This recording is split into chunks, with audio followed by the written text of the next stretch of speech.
पूछते हैं भैया लक्ष्मण तुम्हें क्या हुआ? वैसे नहीं बोल रहे हैं। लक्ष्मण हाले क्या है? कैसा हुआ भैया तेरा परदेश में आगे कैसा हुआ भैया तेरा परदेश में आगे कैसा हुआ भैया तेरा परदेश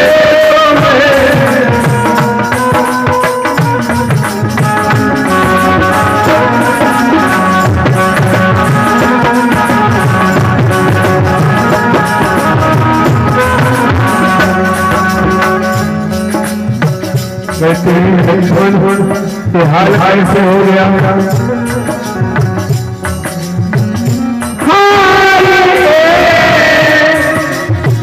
कैसा हुआ भैया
और पूछ रहे हैं और रामाचंद्र एकत्र हो जाता है।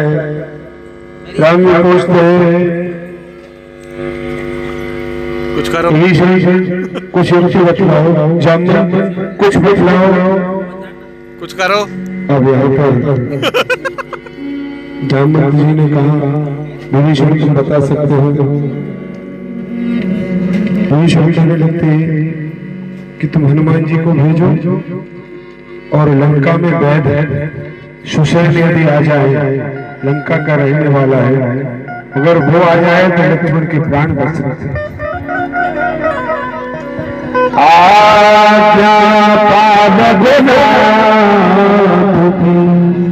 भगवान कहने लगे सीता जहां भी हो वैद सुशैल को लेकर के आओ, लंका का रहने वाला है। विभीषण ने सारा पता बताया। हनुमान जी ने यही बैठ के बना लेते हैं, कुछ आए तो ढंग आज्ञा पार गुनाथ की धाए पवन कुमार पूजे लंका जाए वेद सुषेण के द्वार। सुषेण वेद के द्वार जैसे हनुमान जी पहुंचे तो वहां देखा तो वेद सो रहे हैं। अब सोवत वेद हम कैसे जगा लेंगे? हनुमान जी कह रहे हैं दोष लग जाएगा, सोते हुए को जगाए।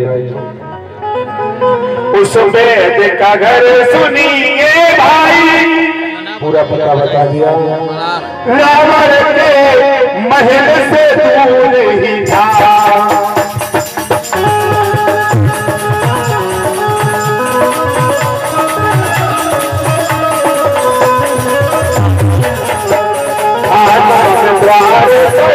लिखा हुआ वही वेद अंतिम से भूले।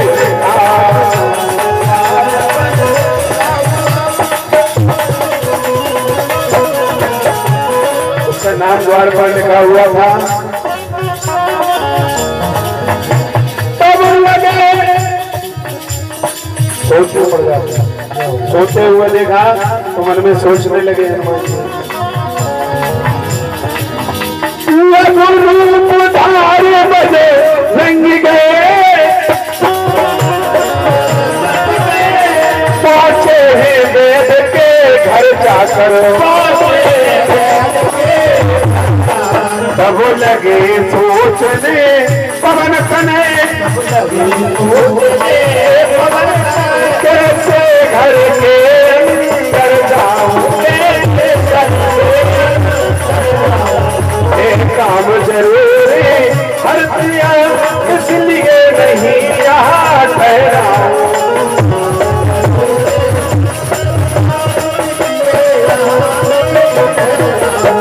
बल करती बार पे उन पड़े,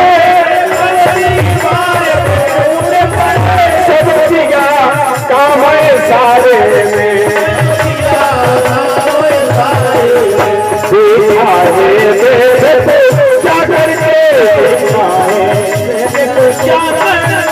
सोता था वह हमारे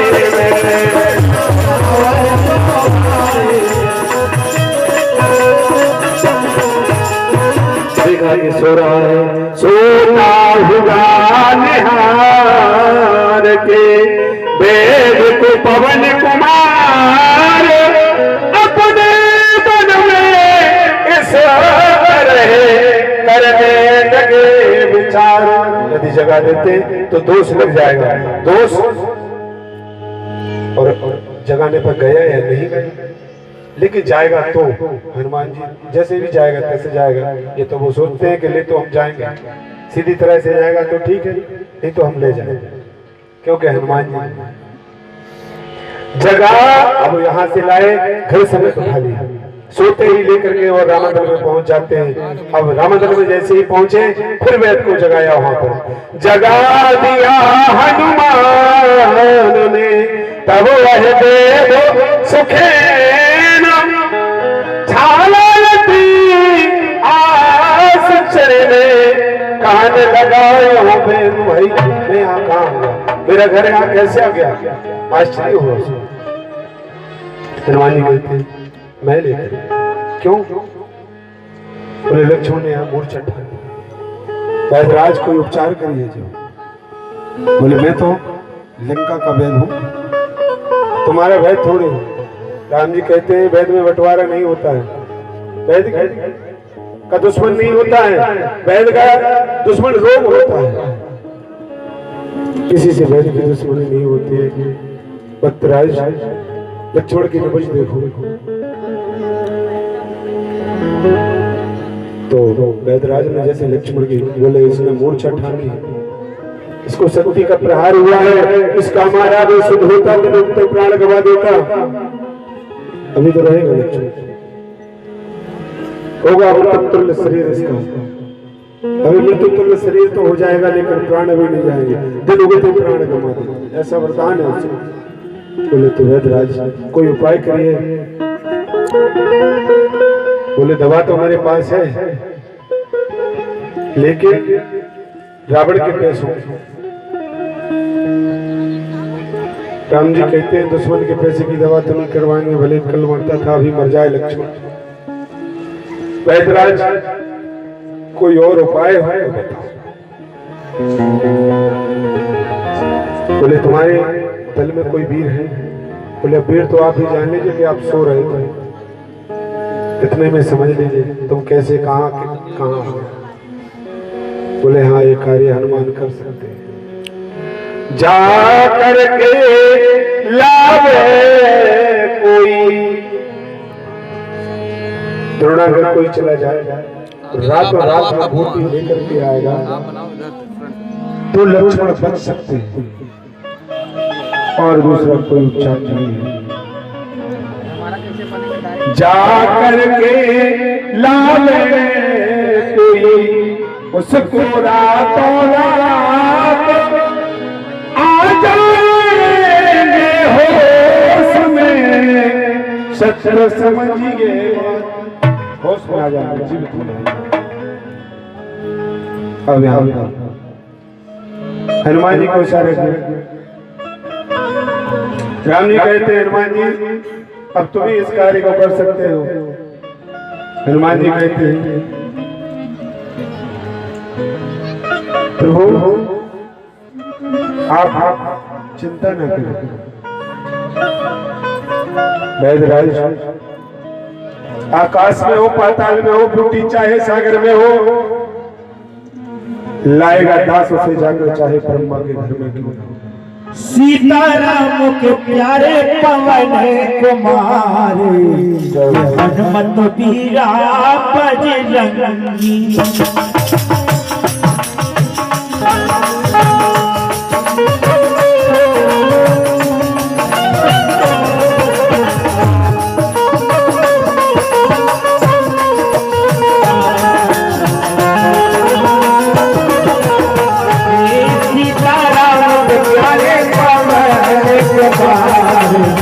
हनुमत बीरा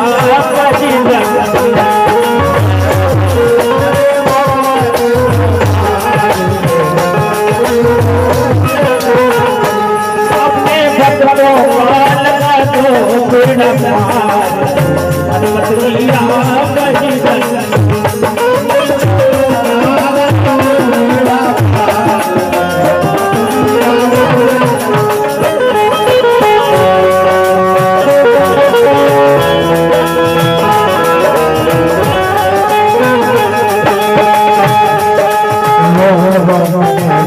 तुम्हारे बजरंग बलधारी।